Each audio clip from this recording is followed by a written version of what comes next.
दोस्तों, भूतिया पॉडकास्ट में आपका स्वागत है। आज मैं आपको सुनाने जा रहा हूं एक ऐसी सच्ची घटना जिसे सुनने के बाद शायद आप रात को अपने कमरे की लाइट बंद करने से पहले 10 बार सोचेंगे। सांस रोक कर सुनिएगा, क्योंकि कहानी में आगे जो होने वाला है वो किसी बुरे सपने से कम नहीं। तो हेडफोन पहन लीजिए और तैयार हो जाइए। डर आपकी रूह तक उतरने वाला है। कहानी है बिहार के एक छोटे से गांव की। अभिषेक एक शांत सीधा सादे स्वभाव वाला लड़का। सरकारी स्कूल में नई नई जॉब लगी थी उसकी। पोस्टिंग मिली छाया पहाड़ नाम के गांव में। नाम सुनकर अजीब सा लगता था, क्योंकि उस गांव के पीछे एक ऊंचा सा पहाड़ था जो सूरज ढलने के बाद पूरे गांव पर काली छाया फैला देता था। लोग कहते थे, सूरज ढलने से पहले पहले अपने घर में रहना, उस पहाड़ के पीछे रात को कोई और घूमता है। पर अभिषेक ने इसे अंधविश्वास समझकर नजरअंदाज कर दिया। पोस्टिंग के पहले दिन शाम हो चुकी थी। सरकारी क्वार्टर मिला, जंगल के बिल्कुल पास। रात के करीब 12 बजे खिड़की पर ठक ठक ठक की आवाज आई। अभिषेक ने पूछा, कौन है?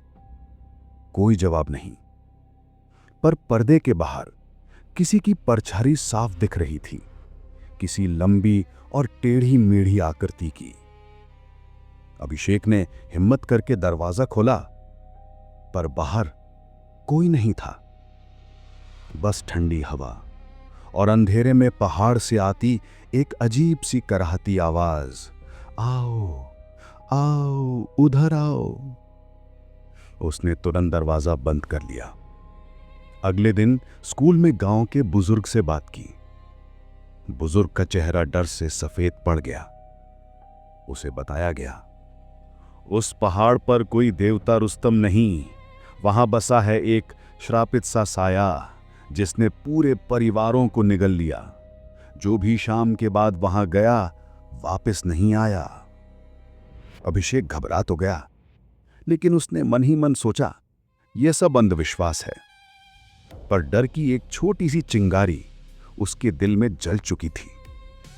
4-5 दिन बाद रात में फिर वही आवाज, आओ आओ। इस बार खिड़की नहीं, दरवाजे पर तेज खरोंचों की आवाज, किर किर किर। अभिषेक कांप उठा। धीरे से बाहर झांका तो देखा दरवाजे के आगे एक लड़की खड़ी थी। लंबे काले बाल, सर झुका हुआ और उसके पैर उल्टी दिशा में मुड़े हुए।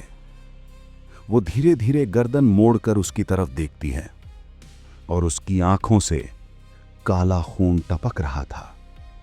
वो फुसफुसाई, मैं तुम्हारा इंतजार कर रही हूं छाया पहाड़ पर।